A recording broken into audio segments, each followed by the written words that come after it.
I'm Mr. Worka. Dalam pembahasan Embers, bagi kalian yang belum nonton bagian sebelumnya silahkan cek di kolom playlist. Dan kalau sudah, langsung saja kita Lego.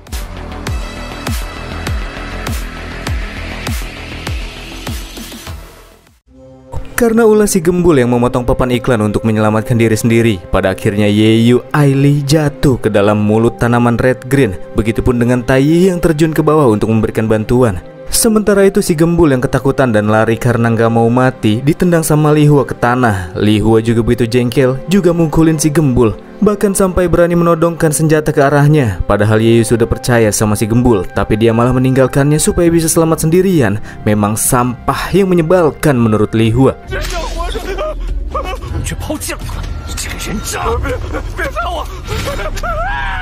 Setelah menembakkan sebuah door yang sengaja tak didaratkan kepada si gembul, Li Hua menyuruhnya untuk pergi, berkata kepada si gembul untuk tidak pernah menampakkan batang hidungnya lagi. Bersama dengan itu, asisten wali kota yang kerja sama dengan Li Hua pun datang untuk memantau keadaan. Di sisi lain, di dalam tanaman red green, sementara Ailey dan Yeyu bertahan dengan menggantung pada dinding mulut tanaman tersebut, Taiyi tenggelam di dalam genangan cairan tubuh tanaman red green. Ailey meminta Yeyu untuk tidak bertindak gegabah mencoba menyelamatkan Taiyi yang hampir tenggelam karena cairan tanaman satu itu mengandung neurotoksin yang bisa mengganggu syaraf manusia. Pada akhirnya Taiyi pun tenggelam ketika tubuhnya ditarik ke bawah oleh beberapa tentakel yang melilitnya. Pada momen inilah si bocil kematian yang sempat kehilangan ingatan kembali mengingat segala hal yang sempat luput dari ingatannya, di mana dirinya mengemban tugas dari Lucifer untuk membawa tubuh Qingluan. Memasuki mode amarah, Taiyi melepaskan ledakan kekuatan yang cukup untuk menghancurkan tanaman red green menjadi berkeping-keping.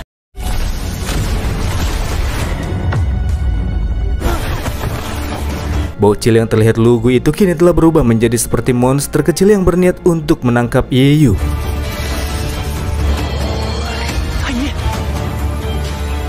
Setelah melihat kondisi Taiyi, Ailey meyakini kalau penyakit sindrom kematian putih bocil tersebut pasti sedang kumat. Sementara itu kita akan beralih dulu ke area pinggiran kota dengan Dr. Huo-er sama si Kapten Prajurit Dragon yang berhasil keluar dari rumah Lucifer dengan selamat.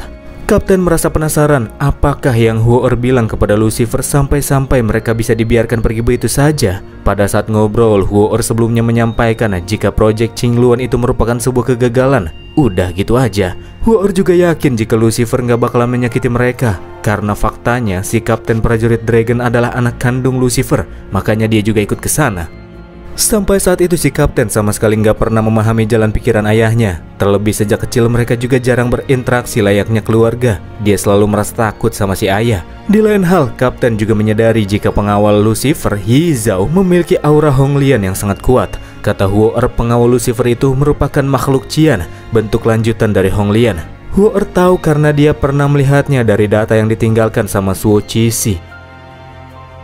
Di Manor Leiling, bersama dengan Yi Zhao, Lucifer kini sedang melakukan penelitian proyek Qingluan dengan metodenya tersendiri, menggunakan Dark Puppet sebagai kelinci percobaannya dan menyuntikkan serangga Qingluan nomor 65.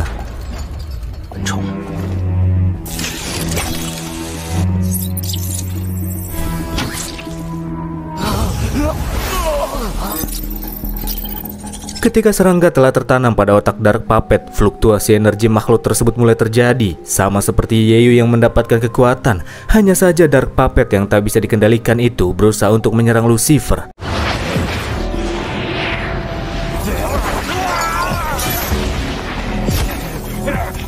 Karena itulah Lucifer menganggap percobaan nomor 65-nya itu gagal. Jadi ada baiknya mereka untuk menghancurkannya saja. Menuruti perintah sang bos, Yi Zhao pun meledakkan si kelinci percobaan sampai menjadi sisa residu yang tertinggal di permukaan.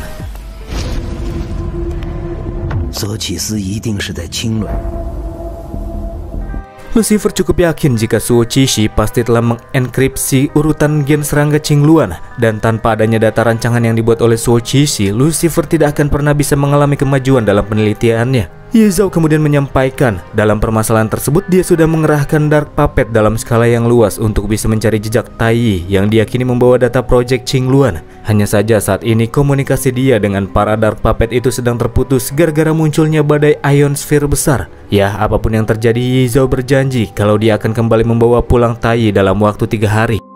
Kembali ke Bukit Red Green, Yeyu bingung, katanya sindrom kematian putih Taiyi udah sembuh, tapi kenapa sekarang malah kambuh? Tapi bukan waktunya buat ngobrol. Tai yang menyerang menghempaskan pedang Ailey ke arah lain. Diikuti dengan bocil kematian itu mendaratkan sebuah cepolan yang bikin cewek tersebut terhempaskan cukup jauh, serta memberikan kerusakan yang cukup dalam kepadanya. Menyadari kalau Tai masih berada dalam keadaan sadar, Yeyu mengeluarkan jurus bacot, minta Tai buat tenang karena mereka adalah rekan.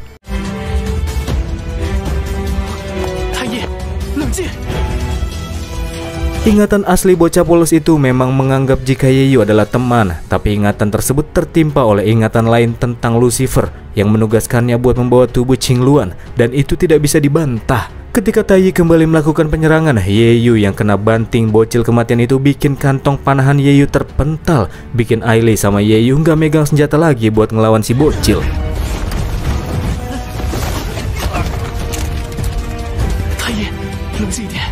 Bukannya tenang, Tai malah terlihat semakin menggila. Jadi Yeyu nggak punya pilihan lain selain menghentikannya pakai kekuatan Qingluan.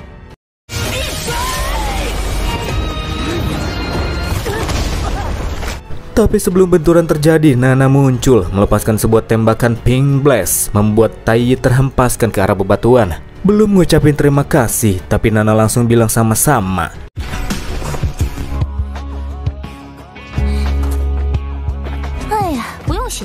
Dia juga memperkenalkan dirinya yang berasal dari Institut Bioteknologi Kota Embers yang ditugaskan buat membawa si bocil Tai ke institut. Ketika Yeyu coba menghalang-halanginya dan minta Nana supaya jangan membawa bocil itu pergi, Nana si cewek android itu jadi bingung.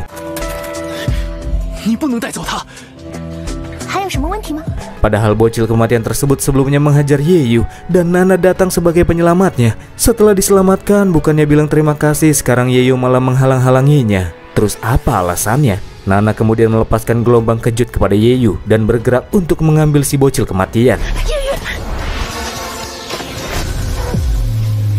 Namun di saat yang bersamaan, Yeyu mengaktifkan kekuatan dari tubuh Qingluannya. Dia bergerak cepat dan membody Nana sampai terhempaskan cukup jauh, memberikan damage yang cukup berat kepadanya.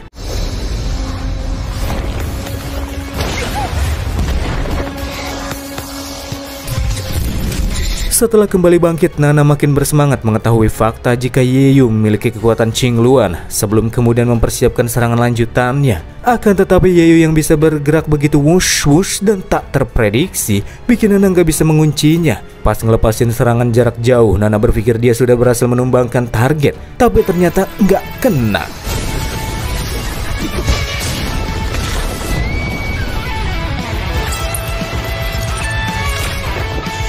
Yeyu sudah ada di belakang Nana tanpa dia sadari, dan dia mendapatkan kesempatan buat mendaratkan sebuah cepolan.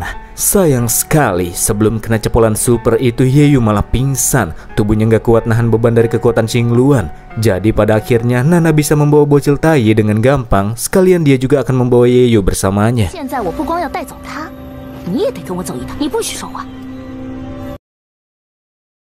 Li Hua dan asisten Lian Chang yang lagi mantau dari kejauhan juga nggak mau membiarkan Nana pergi membawa target sasaran begitu saja. Tapi mereka masih belum bisa bertindak saat itu. Berpindah ke markas Frost Owl Hunter, misi mengantar persediaan yang dijalankan oleh tim 13 telah berhasil dilaksanakan. Terlihat ada banyak prajurit yang terluka karena sebelumnya mereka harus berhadapan secara langsung dengan mara bahaya, yang diantaranya adalah Badai dan juga Dark Puppet. Boju tanya kepada si kapten tim 13 Wei Lian di mana Yeyu dan para hunter magang yang ikut bersama mereka. Wei Lian menjelaskan jika di tengah jalan mereka menemui badai Ion Sphere dan juga banyak Dark Puppet. Dalam keadaan krisis tersebut, Yeyu dan yang lainnya berinisiatif buat tinggal agar mobil pembawa persediaan bisa melakukan evakuasi. Kesal dengan Wei Lian yang ninggalin rekan-rekannya, Boju langsung mendaratkan sebuah pukulan kepadanya. Sebelum akhirnya Cao Cao datang untuk menenangkan Boju yang lagi emosi berat. Wei Lian yang merasa nggak bersalah berkata kalau persediaan yang mereka kirim sampai hilang, maka mereka bakalan kena masalah besar. Dia meninggalkan rekan-rekannya agar misi berhasil. Terlebih para hunter magang itu cuma anak baru. Sesuai dengan aturan tertulis di Frost Owl, jika misi itu lebih penting dari apapun. Dan ya, pada akhirnya para hunter yang menyaksikan kerusuhan pun membela Wei Lian yang dianggap tidak bersalah.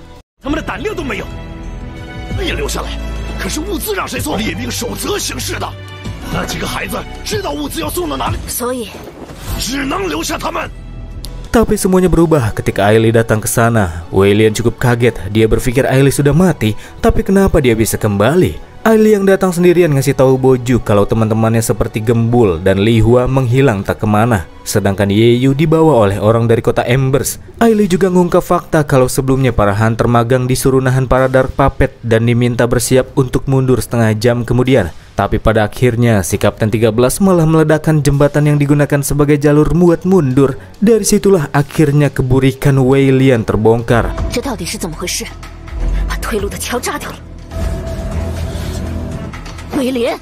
Para hunter yang sebelumnya belain dia malah pindah kubu, menatap Wei Lian dengan begitu sinis. Tapi pemikirannya yang bebal membuatnya terus membenarkan apa yang telah dia lakukan. Yang penting misinya berhasil, kata dia. Pas lagi membela dirinya, sang pemimpin Frost All, Bai Mian, pulang dari ekspedisi.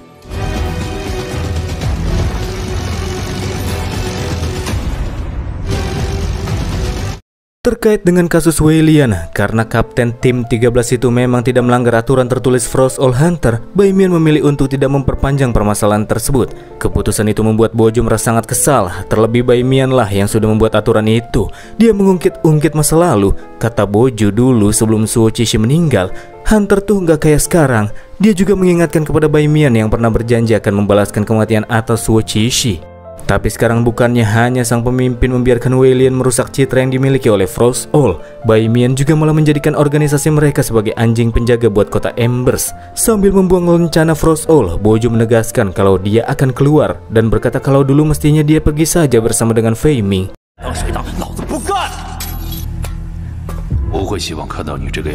Mengambil rencana Boju, Bai Mian beranggapan kalau Fei Ming masih hidup, dia pasti nggak bakalan mau Boju bertindak sampai seperti sekarang. Ternyata Bai Mian sudah tahu kalau Fei Ming itu sudah wafat. Dia kemudian mengajak pindah ruangan sebelum melanjutkan obrolan. Dalam ekspedisi yang dijalankan sebelumnya, ternyata Bai Mian berhasil membawa pulang kembali tubuh Fei Ming yang sudah wafat. Boju tahu kalau jasad itu pasti ditemukan oleh sang pemimpin di desa Baito.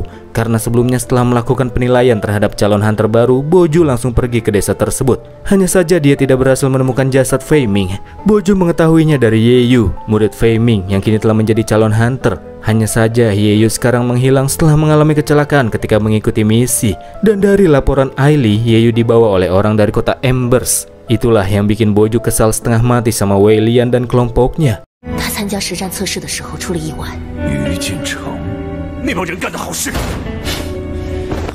Di malam itu Boju juga berniat buat langsung pergi ke Embers demi membawa pulang Yeyu. Karena Boju sudah keluar dari Frost All, dia ngerasa kalau dialah yang paling cocok untuk melakukan tugas tersebut. Akan tetapi Bai Mian lebih memilih jika dirinya yang harus pergi untuk menjemput Yeyu. Sebab ketika dia menemukan jasad Fei Ming, dia berhasil menemukan beberapa informasi yang sangat penting. Dan saking pentingnya informasi tersebut, dia tidak bisa membagikannya kepada orang luar yang tidak tergabung dalam anggota inti Frost All, seperti Boju yang baru saja resign. Bai Mian bertanya apakah Boju masih pengen jadi anggota. Boju yang gengsi cuma bisa garuk-garuk kepala. Karena nggak memberikan jawaban, Bai Mian menganggap Boju masih mau. Bai Mian kemudian mengembalikan lencana Boju. Dan karena sudah melempar lencana tersebut sebelumnya, Boju bakalan kena denda berupa uang. Boju agak kesal karena sang pemimpin hunter selalu saja punya cara buat nanganin dia. Sementara itu Ailey yang kembali ke asrama cuma bisa membawa pulang senjata panahan Yeyu.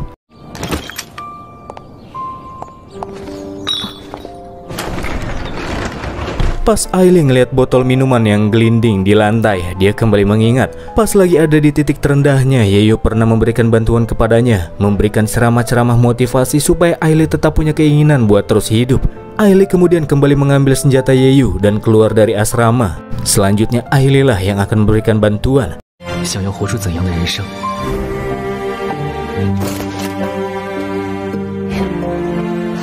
Beralih cepat ke desa Zihua dengan Tang Xiaokui yang lagi mempelajari data-data penting yang dirinya simpan. Xiaokui saat itu mendapati dari sampel Tai sangat aneh karena DNA dan usia tulang bocah tersebut sama sekali tidak cocok.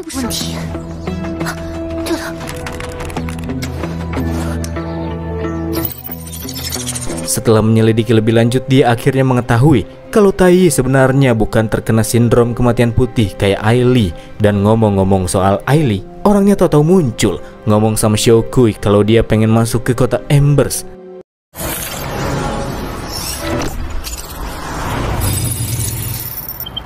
Pusat kota Embers terlihat seperti kota-kota modern pada umumnya. Situasinya sangat berbeda kayak di dunia luar yang lebih seperti reruntuhan. Di sana kita akan kembali diperlihatkan sama Nana yang lagi di tengah perjalanan menuju Institut Bioteknologi sambil bawa Tai dan Yeyu yang lagi pingsan.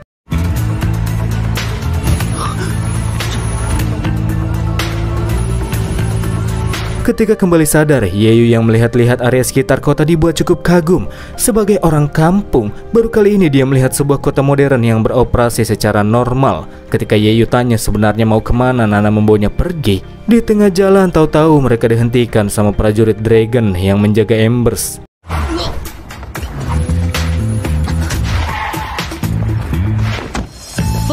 Dengan asisten wali kota yang turun dan mendakwa Tai adalah seorang kriminal yang sebelumnya pernah menyerang gerbang kota dan dia harus dibawa oleh pihaknya. Nana sih nggak masalah asalkan si asisten punya surat penangkapan, tapi karena nggak punya surat tugas, Nana nggak mau nyerahin tangkapannya itu. Sesuai dengan aturan di mana dia akan membawanya ke laboratorium dulu, jadi wali kota sekalipun nggak bisa ikut campur. Pas mereka lagi pada omon-omon, Yeyu tahu-tahu malah kabur sambil bawa Tai, meskipun langsung ketahuan sih.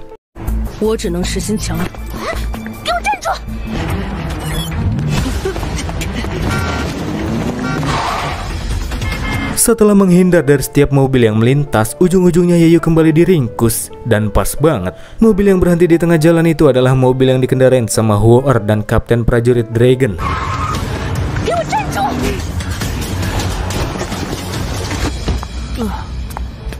Huor langsung nyuruh Nana buat bawa kedua orang itu ke lab. Sedangkan buat si suruhan wali kota, kalau dia ada masalah, datang saja ke institutnya secara langsung. Karena itulah si asisten harus merelakan Yeyu sama Tai dibawa pergi sama Nana.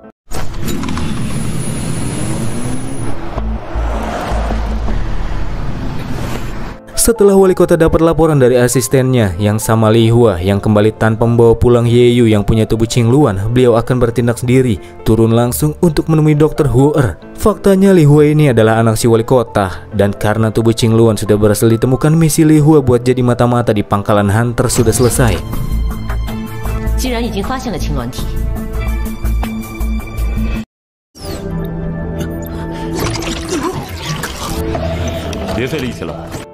Di dalam ruang kerjanya, Huor minta kepada Yeyu supaya dia nggak usah lagi buang-buang tenaganya karena dia nggak bakalan bisa kabur dari sana. Soal masalah Tai, tenang-tenang saja karena bocah tersebut berada di tempat yang aman. Karena Yeyu penasaran dengan pria kacamata yang sudah menangkapnya, sang dokter pun ngenalin dirinya. Huor juga berjanji kalau dia nggak bakalan nyakitin Yeyu. Dari obrolan sebentar keduanya, Huor juga mendapati kalau Fei Ming ternyata adalah guru Yeyu. Dari hal itu juga lah Huor jadi mengerti kalau Fei Ming ternyata masih melanjutkan proyek Qingluan meskipun dia sudah keluar dari Frost Owl Hunter. Tak berselang lama akhirnya wali kota pun datang ke sana secara langsung menemui Huor untuk membahas proyek Qingluan, sedangkan Yeyu disembunyikan di tempat yang aman. Di dalam ruang kerja Huor, wali kota bisa melihat kalau si dokter masih menyimpan data-data terkait dengan para Honglian alias binatang yang telah bermutasi. Huor masih ingat jika dulu para tetua dewan direksi menggunakan jalan penelitian Lucifer memproduksi monster-monster tersebut hingga menyebabkan ribuan penduduk kota Embers harus terbunuh. Menurut Huor ini adalah peringatan keras bagi mereka semua untuk menghentikan seluruh proyek berbahaya yang ada. Sama seperti proyek Qingluan yang gak perlulah buat dikembangin lagi. Tapi Mami Wali Kota punya pemikiran berbeda. Baginya proyek Qingluan itu harus tetap dijalankan. Sebab itulah satu-satunya cara agar kota mereka bisa terbebas dari belenggu kota Ironbone yang dikatakan sebagai kota adik kuasa. Wali kota sudah tahu kalau proyek Qingluan itu sudah berhasil karena ada subjek eksperimen yang dibawa pulang oleh si dokter, dan itu adalah fakta dan menjadi jawaban agar mereka terus melanjutkan proyek yang sempat mangkrak tersebut. Dokter kasih tahu kalau proyek Qingluan masih belum stabil jika digunakan kepada para militer, yang ada malah muncul bencana lainnya. Yang paling penting menurut si dokter baik hati ini, mereka sama sekali tidak boleh menciptakan monster seperti Honglian kayak di masa lalu. Bukan hanya demi kota Ember, jika melihat lebih jauh proyek tersebut juga akan menjadi pertaruhan besar bagi masa depan umat manusia. Makanya jangan berpikiran sempit dong. Hei Mami Wali Kota, abis kena skak sama si dokter, Mami pun langsung pergi meninggalkan ruangan. Mengeluarkan Yeyu yang disembunyikan di balik kursi, sang dokter berpikir kayaknya Yeyu harus ditempatkan di lokasi yang lebih aman deh. Aman sih aman, tapi bisa-bisanya Yeyu malah ditempatkan di kandang binatang. Terdapat sejumput hutan-hutanan di dalam sana, sementara waktu Yeyu bakalan ditempatin di situ dulu.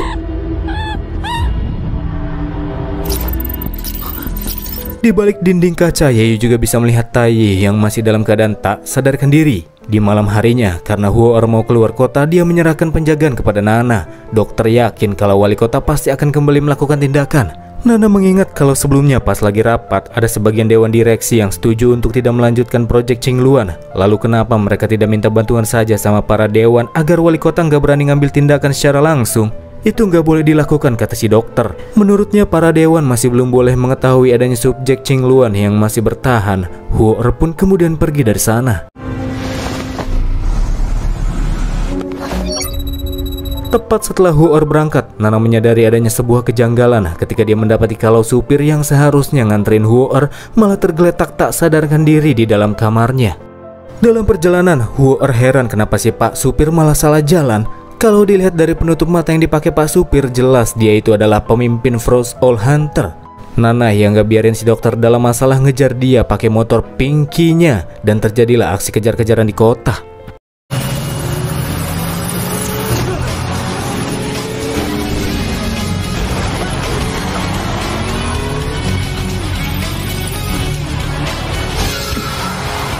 Pas lagi main kejar-kejaran, di tengah pengejaran ada juga para penjaga kota yang lihat mereka lagi pada kebut-kebutan, ugal-ugalan. Jadi penjaga kota juga ikut-ikutan mengejar mereka.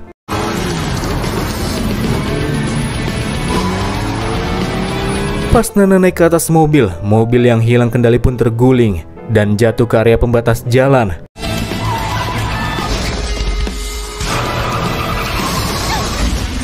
Sementara Nana yang jatuh di tengah jalan malah ditodong sama para penjaga kota. Padahal mereka juga ada di pihak yang sama. Sedangkan untuk mobil yang terguling keluar jalur rusak parah, ditemui penumpangnya sudah hilang.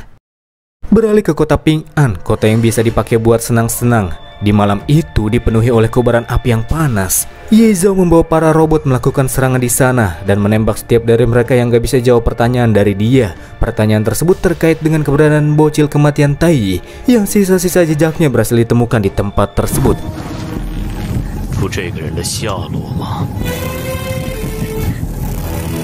Botak berandal yang gagal jadi hunter selanjutnya dapat bagian. Tangan dan kaki si botak diikat sama para robot di sekelilingnya. Dan sial sekali, kalau ngomongin soal Taiyi, dia ini sama sekali nggak tahu apa-apa. Bukan yang nggak mau buka mulut, tapi dia emang nggak tahu. Tapi dia tetap dapat siksaan. Pertama-tama salah satu lengannya dicopotin dulu. Dan karena dianggap masih nggak mau buka mulut, dia pun langsung dimokatin pakai brand.